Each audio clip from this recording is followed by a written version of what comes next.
Hello, everybody. Welcome to Libertarian Front. Today, we're going to take a look at a video that was recently released by Senator Rand Paul, and we're going to try to read between the lines about what it means. We'll find out later today, so we'll know today if we're right or if we are wrong. Thank you, everybody, for tuning in to Libertarian Front. My name is Joe Palmetto. I'm your host. On this channel, we talk about libertarianism, its past, present, and its future, and its role in current politics. If you like my channel, please like, subscribe, comment, and share. That's a free and huge way to support the show. Really looking to get subscribers right now, so if you could subscribe, that would help me out tremendously. Now, we'll watch this video, but let's talk a little bit about Rand Paul. I'm sure many of you, if you're interested in this channel, you already know who he is.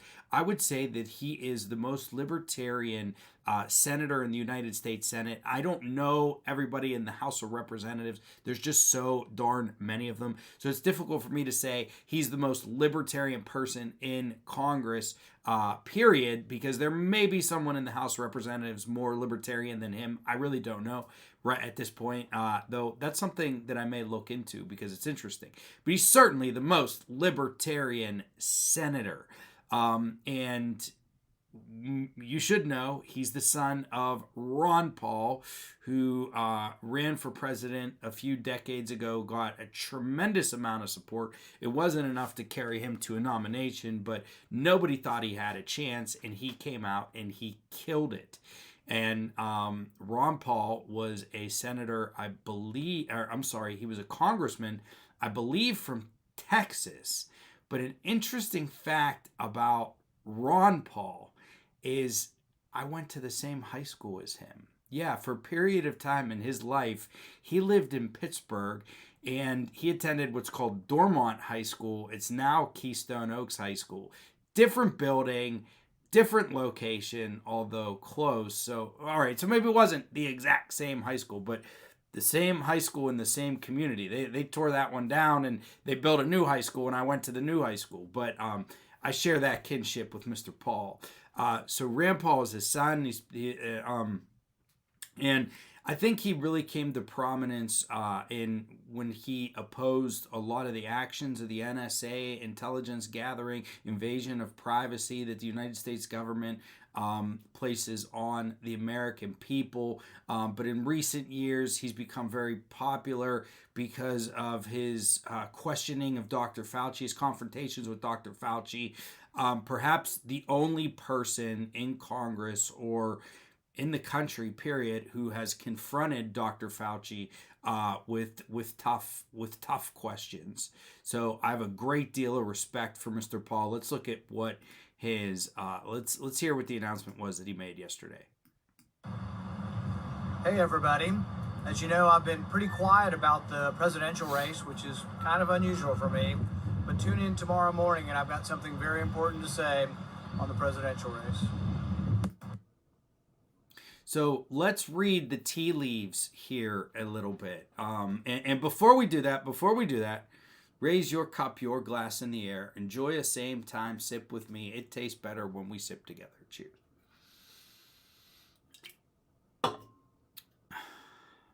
Okay.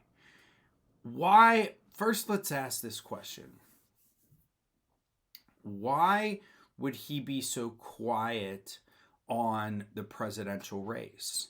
Now, he's a member of the United States Senate, so senators and Congress people usually have a lot to say about presidential races from the very beginning because they are politicians on a federal and national level. They're going to work with whoever the sitting president is or becomes, no matter what party that president is from. So it's very unusual. It's very unusual for for a senator or a congressperson to stay mum, to stay quiet on a presidential race, even though we're a year away. The primary in the Republican Party, and Senator Paul is part of the Republican Party, has been heated for several months now. So something that I didn't realize is that he has been so quiet. I use this clip here. But I first saw I first saw this speculation on a clip from Jack Posobiec on X, and his speculation is that Donald Trump may be choosing Rand Paul as his vice presidential candidate. And that, if that happens, it's extremely fascinating. Extremely fascinating. And I would like to say, what I would like to do is ponder over it, and that may not be what happened, but it would line up here with the facts that we already know. Mr. Paul being very quiet about the presidential election up until this point. Maybe someone else is going to announce him as his vice president as well.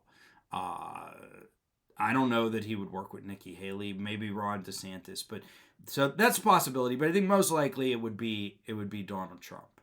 So first, let's say, why would the presidential candidate for the Republican Party choose Rand Paul?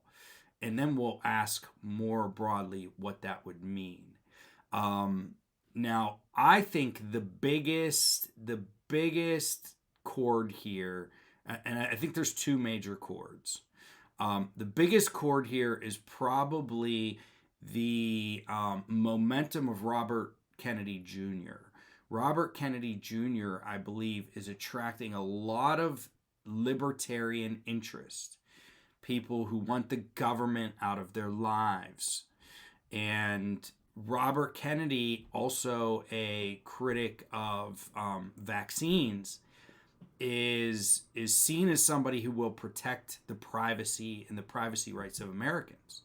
So he is attracting, number one, a great amount of attention. And again, we'll look closer at the polling numbers that he's doing. Great amount of attention, but he's attracting, at least probably, and from what I've read, he's attracting people on the left and the right. But from the right, he's grabbing libertarians. He's grabbing that libertarian strain of the Republican Party.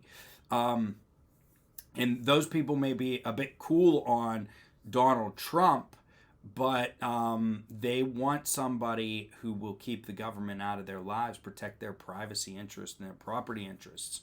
And I think Robert Kennedy is so the ones that have a distaste for Donald Trump but still want a libertarian candidate and aren't going to go over to the Democrats may be drawn to Robert Kennedy, number one.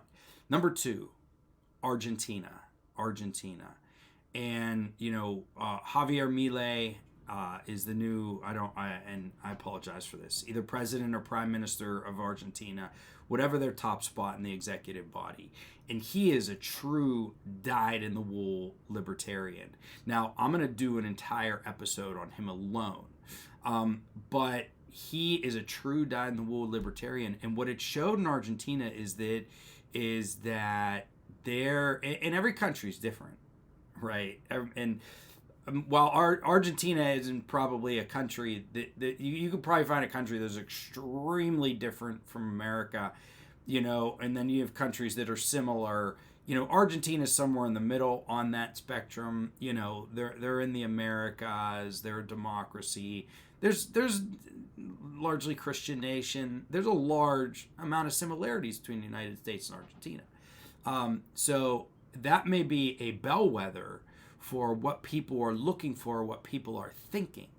So Javier Milei wins this surprise election, and he probably tapped into members of the electorate in Argentina that hadn't voted in a really long time. And so whoever, and if somebody is choosing Rand Paul as their running mate, they may be trying to tap into that energy. So with Robert Kennedy, we're seeing, and Rand Paul just did an interview with Robert Kennedy. Again, there's so much content to cover. We're seeing this awakening, I think, of libertarian politics, both in America and around the world, and that's evidenced by Robert Kennedy Jr. and it's evidenced by the election of Javier Milei. And so if Donald Trump was to pick Rand Paul, it would not surprise me at all. The other things to remember about Donald Trump is he's not going to pick a candidate for vice president that could overshadow him. I don't think any presidential candidate really would, but he certainly won't. Not to say it's easy to overshadow Donald Trump no matter what. But he's not going to pick somebody who's going to really steal the spotlight from him. And I don't think Rand Paul, could do that. He certainly just doesn't have that kind of star power. He's really, really a great fit for a vice president.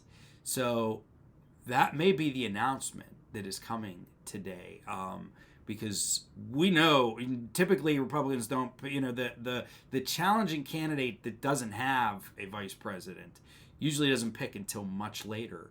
But he could be trying to capture some energy early on, and this is where the energy is in libertarian politics, in politics that stand for less government in people's lives, more privacy rights, more rights to be left alone and allow people to live their lives the way that they want to without the dictates of the government.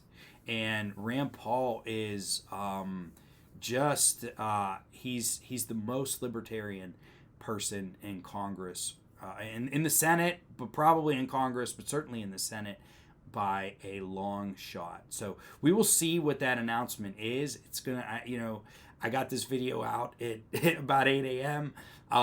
We may know within a few hours, but check this video out just to get the speculation, even if we already know what it is. Thank you, everybody, for tuning into Libertarian Front. My name is Joe Palmetto.